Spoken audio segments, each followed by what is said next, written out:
하나님이 내리신 재앙 중에 첫 번째 재앙이 오늘 말씀에 기록되어 있습니다. 강한 손과 펴신 팔로 하나님이 친히 역사하시면서 하나님의 뜻을 이루어 가시는 그 모습을 우리가 현장에서 목도하고 있습니다. 하나님은 늙은 모세에게, 오늘 말씀에 나오지만 모세가 80세요. 그의 형 아론이 83세인데 이 두 형제, 특별히 그 아우인 모세에게 권능을 주셔서 하나님의 일을 행하시는 것을 볼 수가 있습니다. 모세의 권능이 무엇입니까?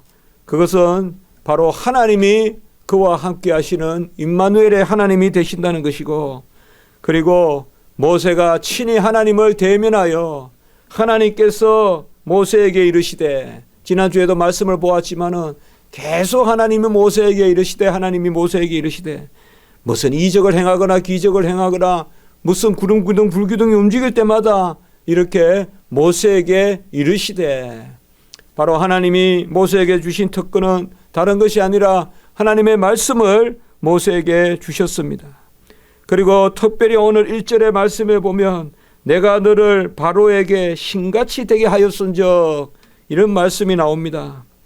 이 말씀에 여러 가지 해석도 있고, 모세를 신이라 불렀다라고 해서 이것은 잘못된 것이 아니냐 이렇게 생각하고 그런 질문도 받아볼 수가 있습니다. 그러나 바로에게 신같이 되게 하였다라는 말은, 여기에 신이라는 말은 하나님의 영의 능력이 강력하게 나타나서, 그래서 이 모세가 바로 앞에 그 큰 권세를 보이고 하나님의 그러한 사자로서, 하나님의 일꾼으로서 하나님의 권능을 드러내는 머리가 되는 권세를 보여주었음을 말씀해 주고 있습니다. 모세가 바로에게 나아가서 그가 말한 저 권세를 갖게 되는 것은 바로 하나님이 모세에게 그러한 성령의 능력을 주셔서 모세를 신과 같이 되게 하셨다라고 그렇게 말씀하십니다. 하나님은 모세에게 계속해서 말씀하시고 그 모세의 형 아론을 대언자로 삼게 했습니다. 그리고 그 아론을 통하는 하나님의 말씀을 선포하면 바로 그 말을 듣는 것이 아니라 바로의 마음을 완악하게 하고, 오늘 말씀에 보면 몇 차례 이 말이 나옵니다. 바로의 마음을 완악하게 하고, 3절에도 보면 바로의 마음을 완악하게 하고, 13절에도 보면 바로의 마음을 완악하게 하고, 그리고 22절에도 계속해서 바로의 마음을 완악하게 했습니다. 우리가 어떻게 보면 하나님이 말씀하게 하시고 그 말을 들었으면 순종하게 하실 것이지, 그 듣는 사람의 마음을 완악하게 하시고, 오늘부터 이제 계속 출애굽기에 우리가 앞으로 나오는 10가지 재앙의 구조가 이렇습니다. 모세에게 하나님이 말씀하셔서 모세가 바로에게 이야기하면 바로가 그것을 듣지 않고 마음을 완악하게 하고, 그래서 하나님이 기적을 일으키고 재앙을 내리시고 이적과 기사를 행하시는 이 구조가 계속해서 되고 있습니다. 먼저 말씀이 떨어지면 말씀을 바로 받는 것이 아니라, 말씀을 떨어지면 그 말씀을 듣지 않고 강팍한 마음, 완악한 마음, 딱딱한 마음을 가지고 거역하고, 그러면 그것에 대해서 하나님이 그냥 두지 않고 치시는 것입니다. 오늘 보면 편팔로, 바로 그의 편팔로 손을 펴서, 팔을 펴서 그를 치십니다. 이게 이제 바로 여기에 나오는 재앙입니다. 오늘 제가 제목을 기적으로 인한 재앙 이렇게 잡았습니다. 기적이 다 좋은 것만은 아닙니다. 재앙이 되는 기적도 있다는 것이죠. 그 재앙이 되는 기적을 하나님이 일으키시는데, 그리하여 끝내 하나님이 이루시는, 왜 이런 과정을 겪을까요? 바로 그냥 말씀 순종하게 하나님이 바로의 마음을 그냥 그대로 움직여버리지 왜 바로의 마음을 완악하게 하실까요? 이것을 우리는 잘 생각해야 됩니다. 주의 백성들이 하나님의 뜻을 이루려고 했을 때 오히려 상대편을 더 완악하게 만드시는 하나님. 그리하여서 좌절도 하고 힘들게도 하시지만은 끝내는 하나님이 다시 권능을 보여줘서 그 마음을 돌이키게 하고 적들의 마음이라도 돌이키게 해서 하나님이 친히 이루셨다는 것을 보이시려고 그렇게 하시는 것입니다. 어떻게 보면 이런 일은 우리가 살아가면서 계속 반복되는 그러한 과정입니다. 주의 종들이 말씀을 전하고 또 아니면 우리가 우리 자신 안에서도 하나님의 말씀을 들을 때 내 안에 완악한 마음이 생겨가지고 그 완악한 마음을 하나님이 깨뜨리시려고 하나님이 치시고, 우리도 치신단 말이에요.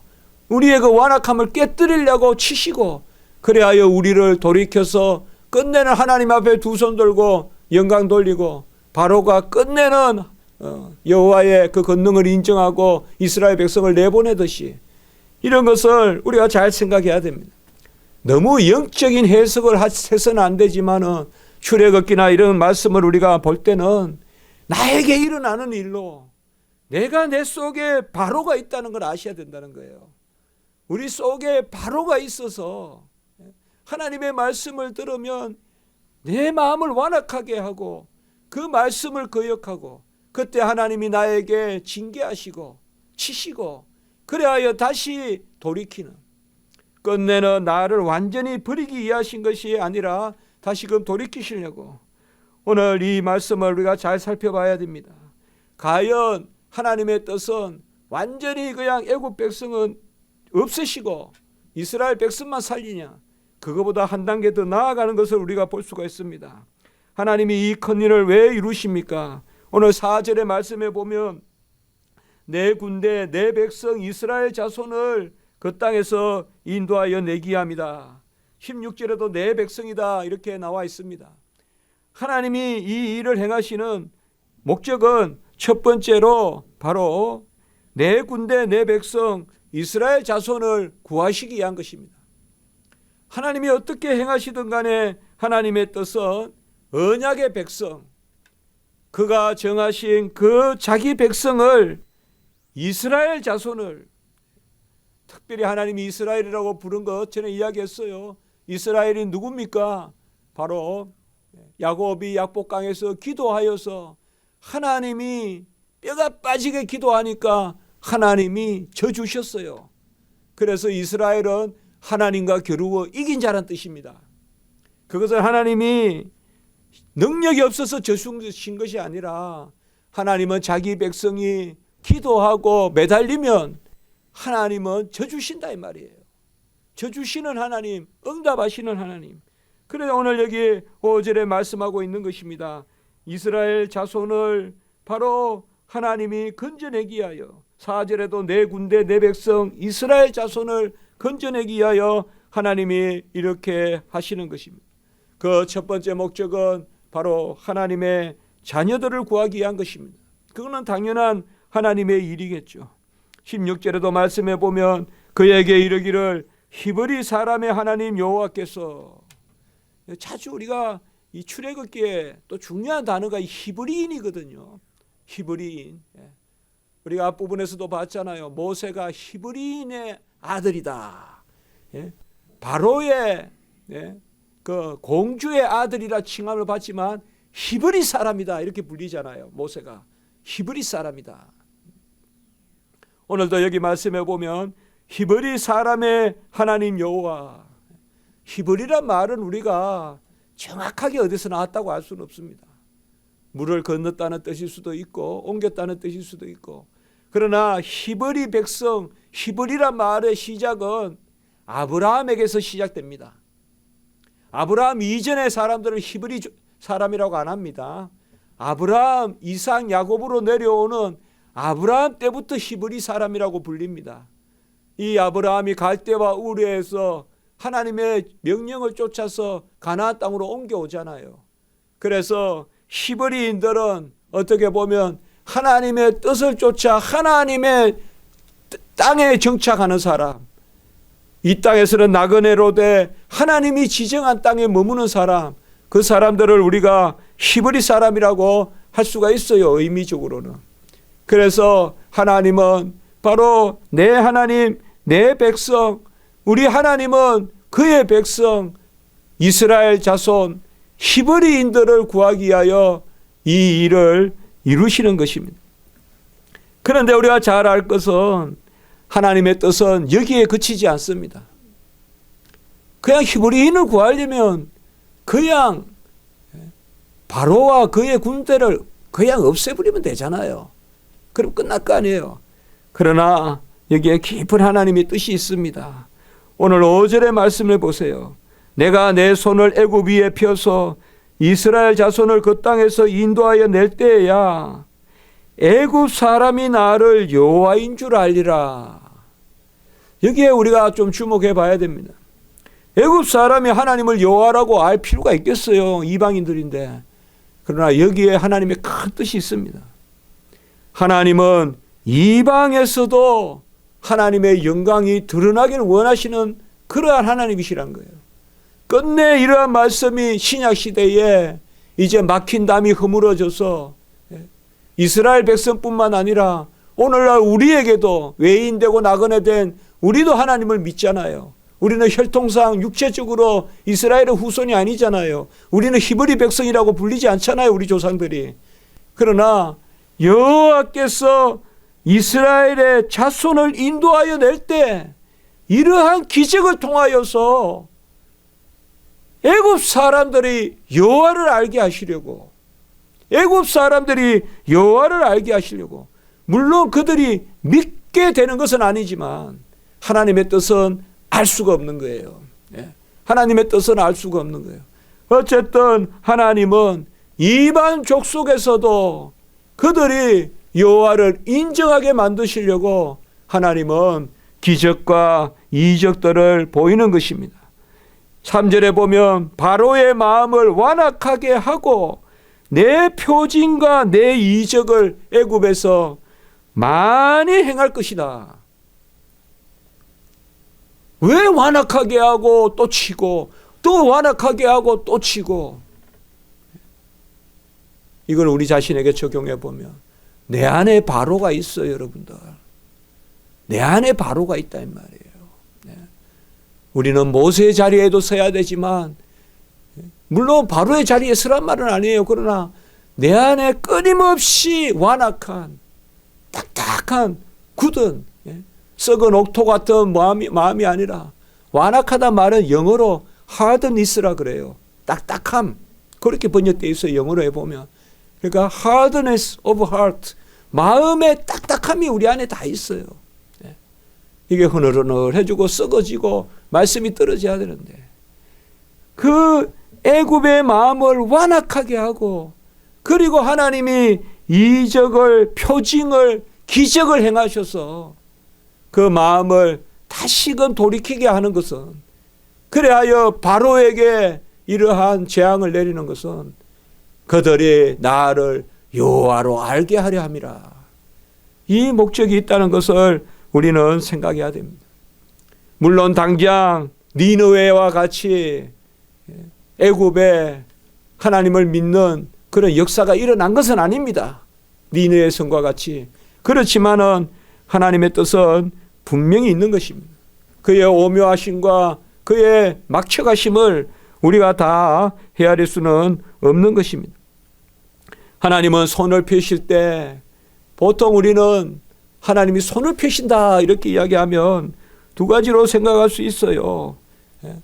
첫째는 자비의 손을 펴고 사랑의 손을 펴시는 그러한 것도 있지만 많은 경우에 하나님이 손을 펴실 때 징계의 손을 펴시기도 합니다.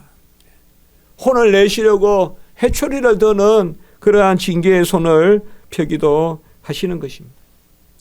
1차적으로 하나님이 믿지 않는 백성들을 혼을 내고 그들이 하나님 나라의 일을 거역할 때 하나님이 그들에게 기적을 행하시고 큰 권능을 보이셔서 그들을 움직이지만 2차적으로 우리에게도 하나님이 손을 펴실 때가 있습니다. 참 이상해요.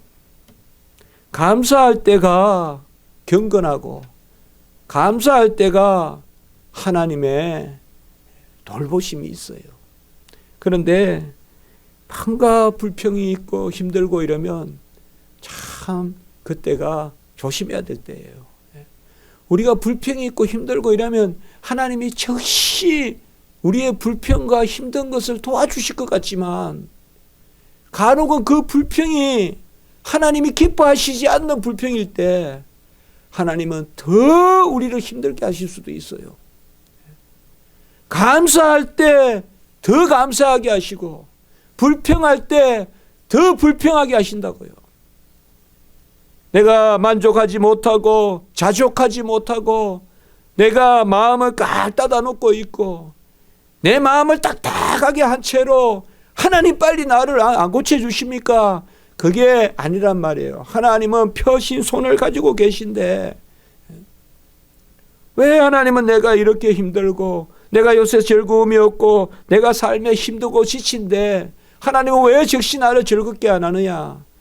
그러면 바로 하나님이 내 옆에 오셔서 내가 어렵고 힘드니까 나를 살펴주실 것 같아도 그게 아닙니다.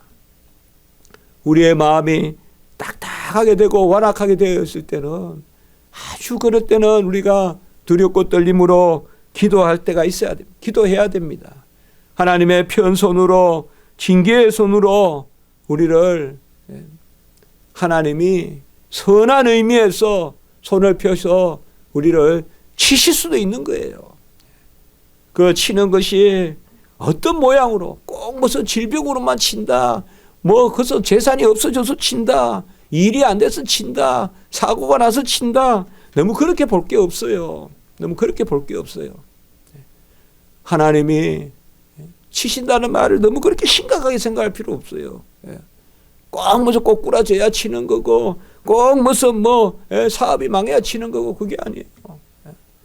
어떻게 보면 부모가 자식에게 훈계하고 부모가 자식에게 필요하면 징계를 하듯이 우리가 출애굽기 읽을 때 항상 나에게 바로가 있다는 생각을 하셔요. 아주 오래전에 제가 설교를 한 적이 있어요. 우리 안에 바로가 있다. 출애굽기의 바로를 전음으로 보면 안 돼요. 그렇게만 읽으면 안 된다 이 말. 내 안에도 바로가 있다. 하나님 말씀이 떨어지면 즉시 아멘하지 않고 마음을 오히려 강팍하게 하고 또 하나님이 기적을 보이시고 또 보이고 또 보이고 9가지 기적을 보이셔도 그때까지도 말을 안 듣고 또 마음을 완악하게 하고 그런 것을 많이 볼 수가 있습니다. 부모는 자식에게 그런 걸 볼 수가 있고 또 스승은 제자에게 그런 걸 볼 수도 있어요. 아무리 바로 가르쳐줘도 이상하게 안 되는 그런 경우도 있을 수 있거든요. 그것을 오늘 우리가 생각할 때 하나님은 끝내 물론 당분간 애굽 백성은 그냥 두셨지만은 끝내는 하나님이 여호와를 알게 하리라. 여호와 권능의 여호와를 알게 하리라. 그렇게 기적을 행하시는 것입니다. 오늘 우리가 잘 아는 말씀입니다만은 바로가 모세 네가 무슨 권능으로 그렇게 이야기하냐 하거든. 지난주도 우리가 지팡이를 던졌다가 지팡이가 또 뱀으로 변하고 또 꼬리를 잡으니까 다시 지팡이가 되고 또 손을 넣으니까 문둥병이 생겼다가 뺐다가 다시 넣으니까 또 깨끗해지고 그런 거 하나님 보여주셨잖아요. 오늘도 말씀해 보면 바로 앞에 가서 지팡이를 던지니까 지팡이가 뱀이 되니까 애굽에도 술사들을 모아가지고 지팡이를 던져보라 하니까 뱀같이 보였다 이거예요. 그건 한상이고 거짓이고 현혹이겠죠. 그런데 모세의 지팡이에 그것이 변한 뱀, 그것도 삼켜버렸다. 그 말씀을 우리가 볼 수가 있죠. 주일학교나 이런 데서도 옛날에 많이 이런 거 배우죠. 그리고 완악하게 마음을 돌리지 않으니까 드디어 하나님이 준비한 첫 번째 재앙을 일으키십니다. 우리가 이 첫 번째, 두 번째 재앙 이런 것은 우리가 요한계시록에 가보면 7인, 7대적, 7나팔 요한계시록에 보면 순서를 정한 재앙이 있죠. 바로 출애굽기의 재앙이 그런 것에 대한 예표적 재앙이라고도 볼 수가 있어요. 출애굽기 10가지 재앙을 볼 때 우리는 요한계시록의 그러한 마지막 심판을 생각해 볼 수도 있어야 돼요. 첫 번째 오늘 재앙이 뭔가 하면 바로 나일강의 물을 피로 변하게 하시는 그 하나님의 역사가 일어납니다. 지팡이로 나일강을 치면 그것이 피로 변하고 고기가 죽고 악취가 나고 이런 것을 볼 수가 있습니다. 여러분, 애굽 백성에게 나일강이 뭡니까? 젖줄입니다. 애굽 백성에게는 나일강이 없으면 살 수가 없습니다. 그래서 애굽의 모든 도시는 나일 강가에 발전하고 있습니다. 나일에서 떠나면 조금만 들어가면 강야입니다. 그래서 옛날에 핍박을 받을 때 그 강야에, 애굽의 강야에 수도원이 생기고 그렇게 했거든요. 이 나일강을 쳐서 피로 바꾸었다는 것은 가장 중요하게 여기는 그들의 우상을 깨뜨렸다는 것을 볼 수가 있습니다. 나일강의 여러 신들을 그들은 섬겼을 것입니다. 나일강이 그들에게는 엄마라고 여겨졌을 거고 젖줄이라고 여겨졌을 거고, 나일강을 그들은 여호와를 모르니까 나일강을 신의 이치에 놓을 정도로, 물론 해신, 달신, 물론 애굽에는 거의 태양신을 섬겼지만은, 그러나 나일의 이 온갖 잡신을 애국 사람들이 섬기고 있었다고요. 그걸 하나님은 치신 것입니다. 나일의 물은 그들은 아마 영원히 변함없었을 것이라고 생각했을 거예요. 저 아프리카로부터 흘러내려오는 청나일, 백나일 있지 않습니까? 세계에서 가장 수량이 풍부하게 흘러가고 물이 좋고, 그 나일강을, 그 삼각주, 천혜의 삼각주, 그저 그냥 씨만 뿌려놓으면 무성하게 자랍니다. 그쪽은. 웬만한 잎사귀는 이런 잎사귀 갖다 대요. 잎사귀가 2m, 3m 하는 그러한 아주 기름진 땅입니다. 그 나일강을 피로 그냥 쳐버리는, 이것이 바로 하나님의 첫 번째 재앙입니다. 우리 믿는 백성도, 우리도 이 말씀의 교훈을 얻어야 됩니다. 내가 진정한 생수를 여호와께 마셔야지.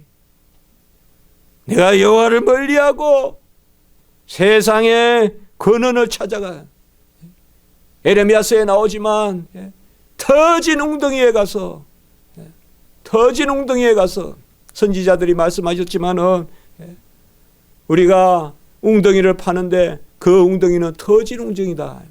아무리 물을 가둬도 또 나가고 또 나가고. 여호와의 샘에서 그 진정한 생수의 근원을 얻지 아니하고 세상의 물을 찾고 하는 것은 여호와께서 치십니다. 오늘 25절에 보세요. 여호와께서 나일강을 치신 후에 이래가 지나니라.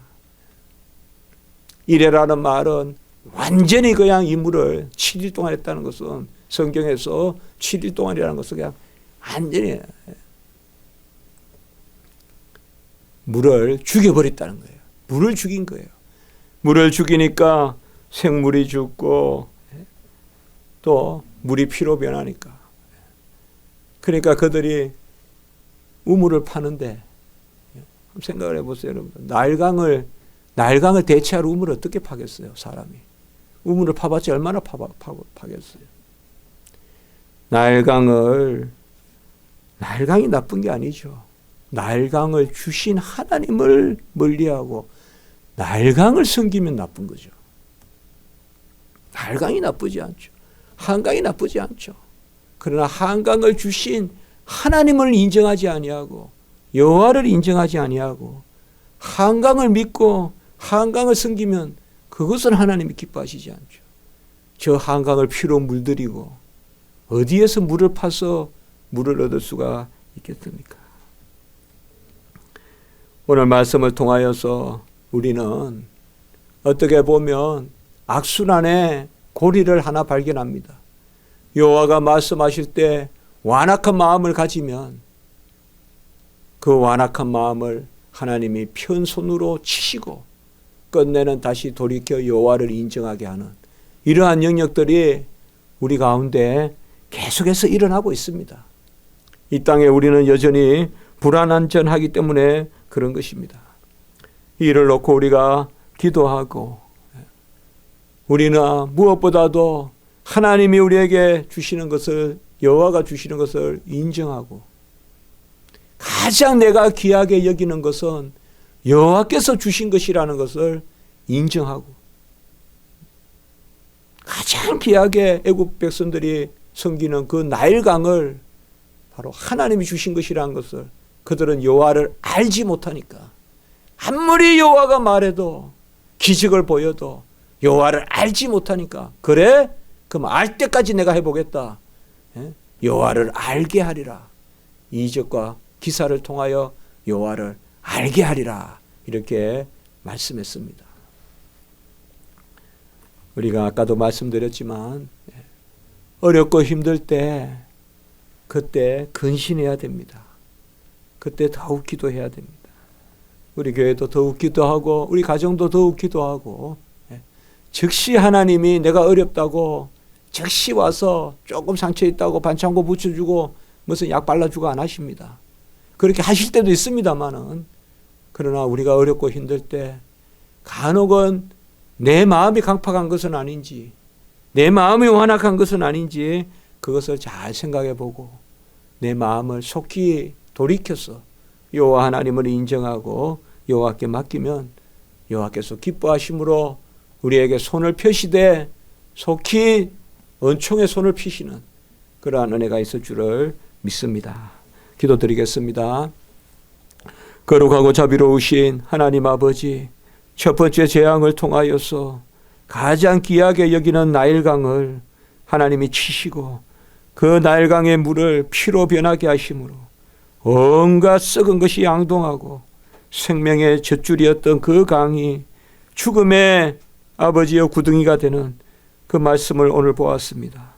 하나님 아버지시여 우리의 마음의 완악함과 강팍함, 완고함을 꺾어주시고 내 뻣뻣한 목과 내 아버지여 참으로 선 이 모든 교만한 것들을 하나님 아버지여 다 꺾어주시고 오직 겸손한 심령 여호와 하나님 원하시는 그 아버지여 잘 썩은 그러한 아버지여 토양 같은 저희들 10년 될 수 있도록 역사하여 주시옵소서.